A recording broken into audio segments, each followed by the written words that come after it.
That's why kapag ka ganon, most usually is kung ano-ano lang ang pinagbibili na mga walang kwenta. Kung ano-ano lang ang pinag-uutang. Walang pakialam na marami ng credit card, walang pakialam na marami ng mga loan. Have you ever wondered why other people achieve so much, ang taas ng narating, maraming napundar, pero yung iba naman ay nahirapan to break through, nahirapan to get ahead. At alam niyo ba kung ano ang sekreto ng mga successful na tao? Ito ay ang isang pinaka-powerful skill na called delayed gratification. Ang delayed gratification ay ang pagdidelay sa mga bagay na nagbibigay ng immediate pleasure and prioritizing the ones na it will really add value to our life. Let's say, ikaw ay isang Pilipino na nandito sa Canada and you've been here for halimbawa 5 years already and ang isa sa goal mo ay ang makapagbakasyon sa Pilipinas para makarelax, to meet your families back there. And then ang isa din sa gusto mo ngayon ay yung magkaroon ng bagong cellphone kasi may lumabas na bagong model. So using delayed gratification, you will of course delay the getting or purchasing of that cellphone and instead save that money for your vacation. Kasi I would bet na that cellphone is not really needed kasi you have a cellphone right now. You have a working cellphone and you don't really need a new model. And another reason is that yung vacation is you truly need it in order to reset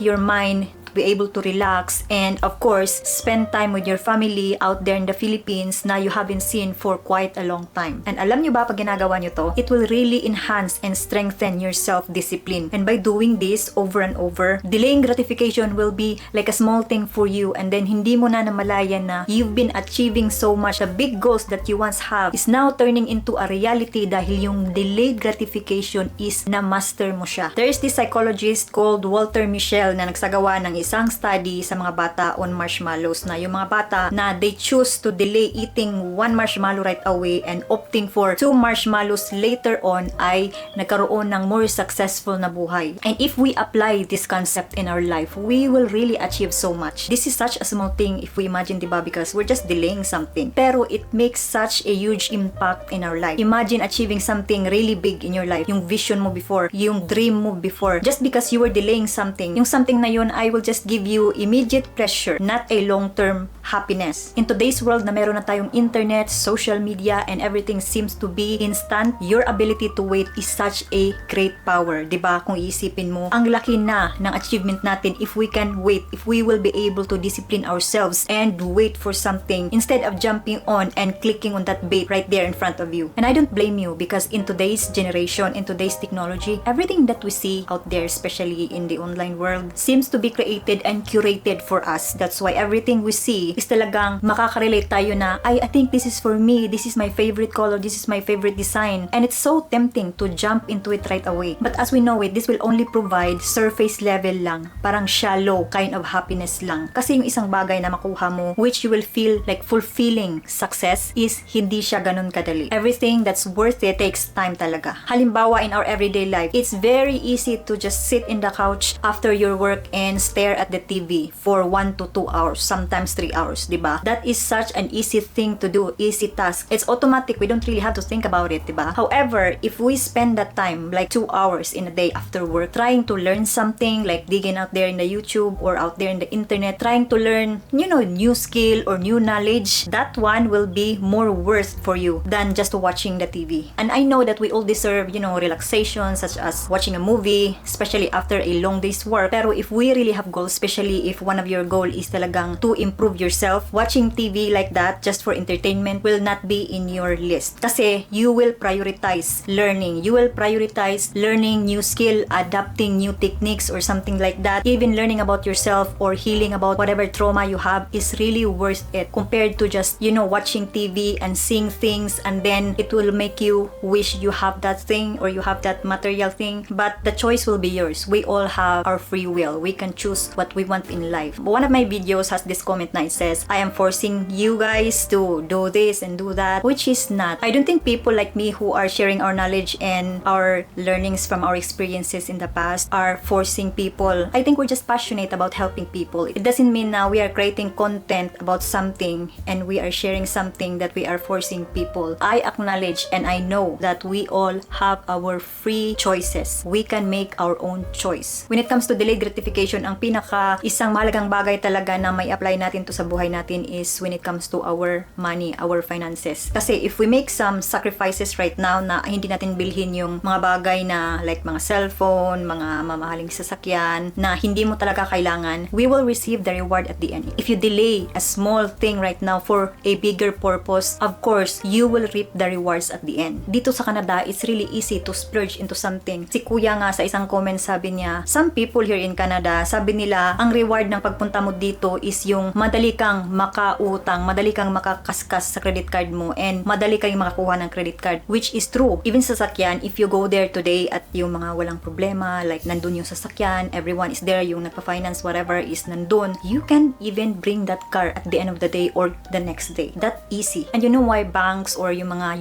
ganito na business, they're doing this na it's really easy na makuha yung mga bagay na yun. Of course, to avoid friction. Kasi pag may isang friction lang, it may make the customer to double think. It may make the customer to back out. That's why as much as possible, they make it so easy to acquire something, especially credit. And when you delay something dahil meron kang purpose, of course, that means na yung buhay mo ay may intention. You are living every day with intention. Kasi as a person na wala kang intention kung saan ka papunta, wala kang goal, of course, your life will be kind of messy. Kasi wala kang intention. Wala kang ginagawa every day na it builds up something towards that intention that you have in your life. That's why kapag ka ganon, most usually is kung ano-ano lang ang pinagbibili na mga walang kwenta. Kung ano-ano lang ang pinag-uutang. Walang pakialam na marami ng credit card, walang pakialam na marami ng mga loan. And sa bagay na ito is naiisip ko talaga yung kasabihan na you don't know what you don't know. That's why yung mga tao na nakakakita ng mga video na ganito, I always hope talaga na these videos will make their eyes open and then make them realize na they have to do something about it. And that's the first step. Awareness is the first step. And the second step on that is to admit and accept that we have done something wrong. Those first two are really important. Kasi kung wala ka nung dalawa, the action will not be done. Kasi how will you resolve something if you don't even accept na may pagkakamali ka? You just always say, hayaan mo sila, inggit lang yan. Yung mga ganon na kahit na the problem is in front of you, you are turning a blind eye. You're literally ignoring it because you don't want to accept to yourself that you are wrong, that you have done something wrong, that you have done a mistake. And yung iba, they might say na, parang nabubuhay na tayo na, wala na tayong kaligayahan yan kasi delayed gratification, delay mo to, delay mo yan. But you know what? It doesn't mean like that kasi if your eyes are open, it only means na you are living with intention and you are aligning yourself to what you really want to become. Unless if you don't have a vision or a mission as what I mentioned earlier. According to Abraham Lincoln, discipline is just choosing what you want now versus what you really want the most. That only means na lahat tayo, meron talaga tayong dalawang bagay na gusto. Yung isang bagay is gusto natin ngayon, yung isang bagay ay pinakagusto natin. And it's up to us to choose which one. But of course, if you choose the one that will only give you temporary happiness, you may miss the opportunity to get what you really want the most. And instead of thinking na you're being restricted na parang pinagbabawalan ka na kunin yung gusto mo, just think about it as it's liberating, it's freeing you from these social norms that we have right now na hindi na siya normal, na people are accumulating too many material things na sometimes they cannot handle financially. It's really freeing you from going to that path na kung ano-ano ang binibili na hindi kailangan, na nag-accumulate lang sa bahay mo and you are not even using any of it. And sometimes it's hard to do this kasi if we are not used to, delaying gratification, if we are not used to delaying something na gusto nating makuha. However, those small things that you do every day, that you buy every day, if you only discipline yourself to stay away from that kind of purchases, you are really teaching yourself to master delayed gratification. Choose your heart. There's always going to be some sort of sacrifice in order to achieve the big goal. But as I said, if you don't have the big goal, these things that I'm talking about today in this video will not make sense for you. And that's all for today's video, guys, about delayed gratification. And if you find this video helpful, you can watch this video right here or right here. And I'll see you guys again on my next one. Thank you so much for watching.